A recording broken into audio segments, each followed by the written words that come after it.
Welcome back, everybody, for another deep dive. This time we're taking a look at DAC6 compliance, specifically in Luxembourg. Oh, right. Now, you might think oh, this yeah. is only for finance people, but trust me, Oh, yeah. it's way more relevant than you think, You got it. especially if you do any international business. Especially if you've got any investments abroad. Yeah, or investments abroad, because Luxembourg's rules on cross-border tax arrangements Right. could really impact you. They really could. I mean, Luxembourg is a major financial hub, and DC6 is something they take pretty seriously. Yeah. Actually, you know, that they were one of the first EU countries to jump on board with DS6. Yeah.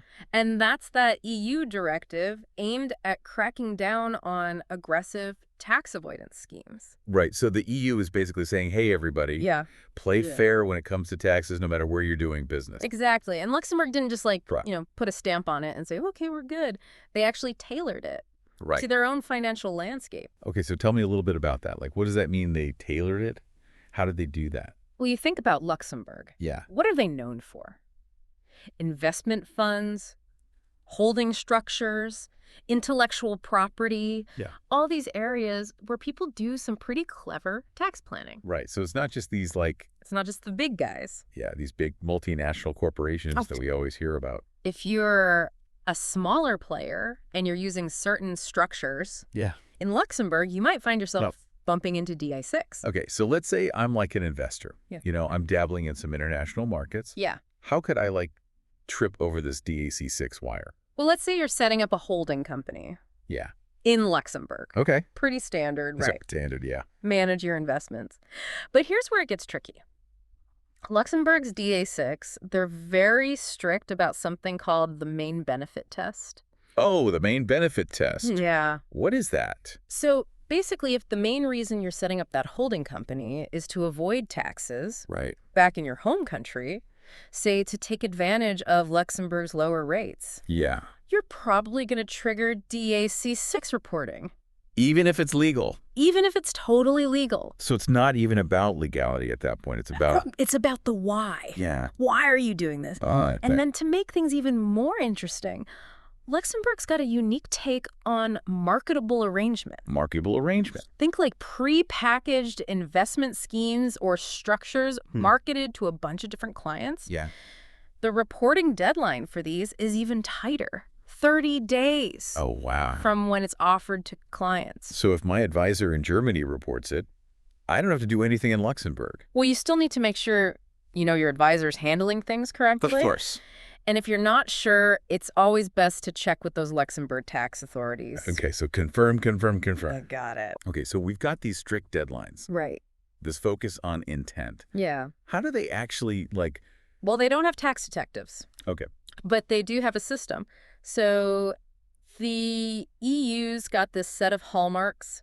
Think of them as red flags. Okay. That an arrangement might be for aggressive tax planning. So what are some red flags in Luxembourg? Like, especially with these investment funds and holding companies. Yeah. What should we be looking out for? One that's really relevant for Luxembourg is Hallmark C, and that deals with arrangements that use preferential tax regimes. Preferential tax regimes? Yeah, just think of them as special tax rules that offer lower rates or exemptions. Okay. Luxembourg has a few of these. Yeah.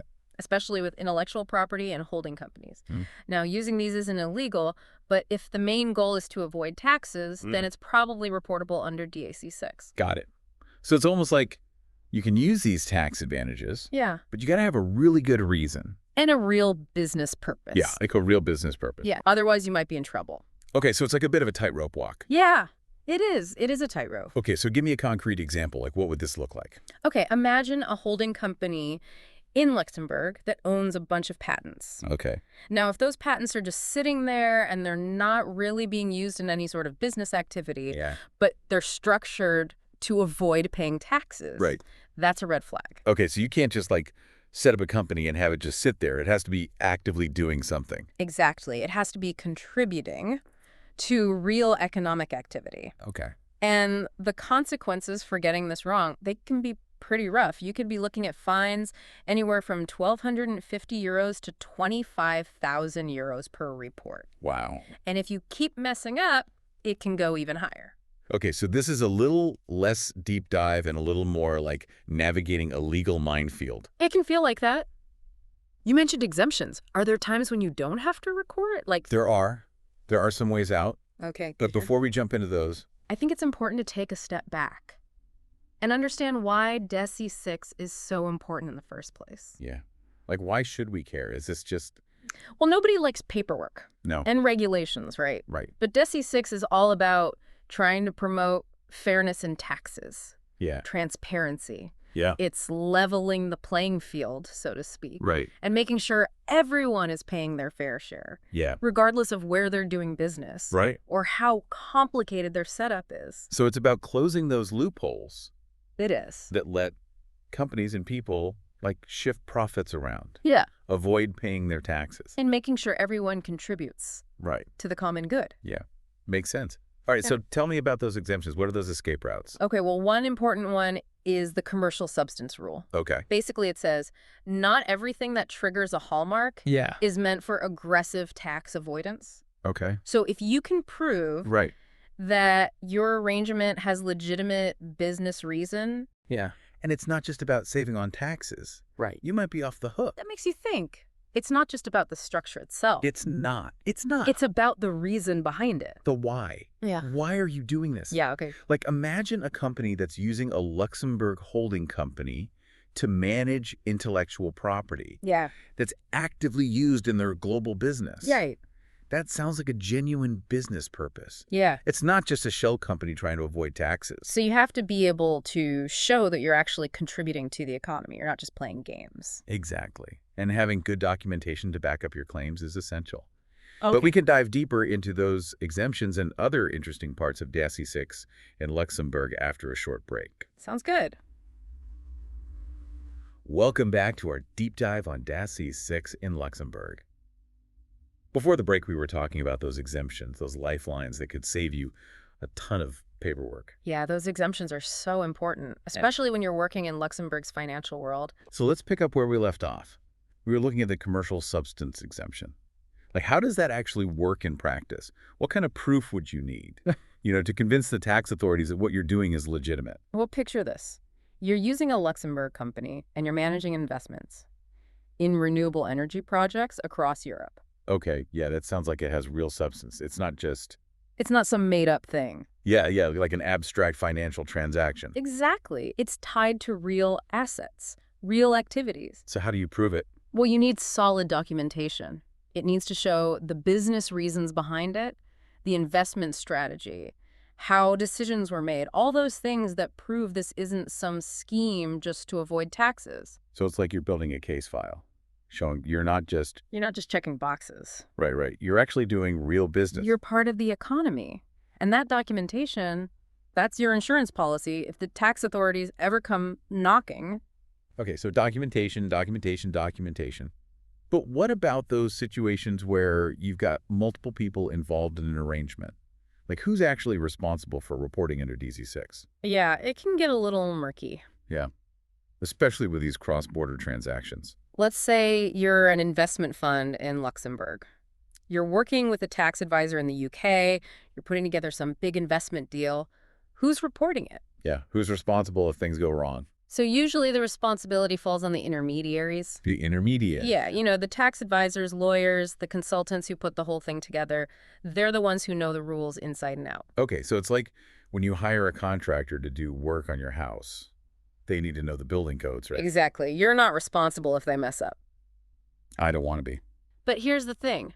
Sometimes those intermediaries might not have all the details they need to file a complete and accurate report. Yeah. And that's when they need the taxpayer to step in. The taxpayer? Yeah, the company, the individual who's actually benefiting from the arrangement. They need to fill in the gaps. So you can't just sit back and relax even if you have an expert. You still need to be involved. Yeah, you got to stay engaged. And even if someone else is doing the reporting, you're still ultimately responsible. So you can't just delegate that responsibility away? Nope, you're in the hot seat. What if there's no intermediary, though? Oh, good question.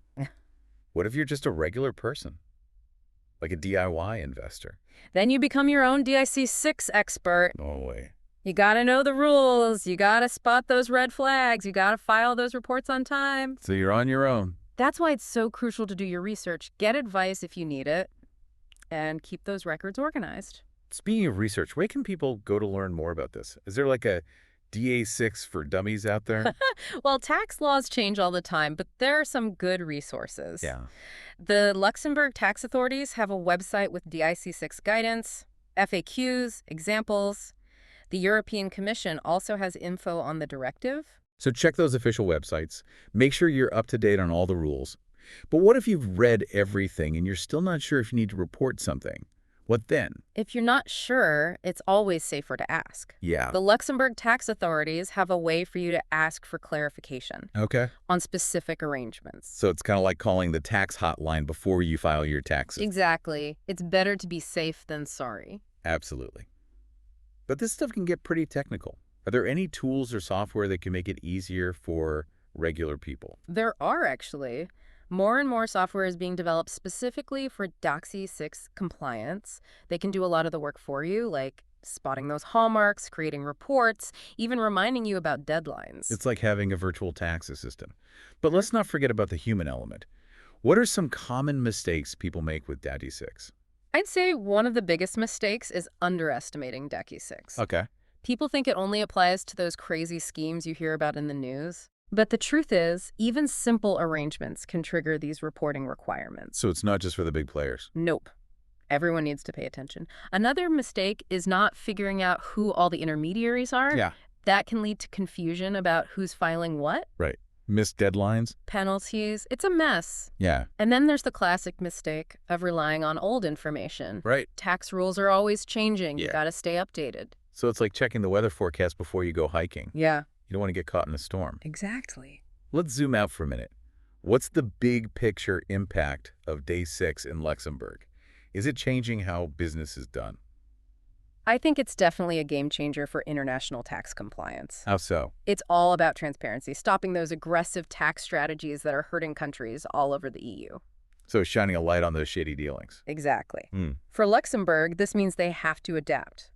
More scrutiny, stricter rules. Does that make it less attractive for businesses, though? Some people say that all this regulation will scare investors away. Right. But I actually think it could make Luxembourg stronger. Really? By being transparent, by showing they're serious about fair taxes, Okay. Luxembourg becomes a more trusted place to do business. So it's like saying, hey, we're playing by the rules. Exactly. We're serious about stopping tax avoidance.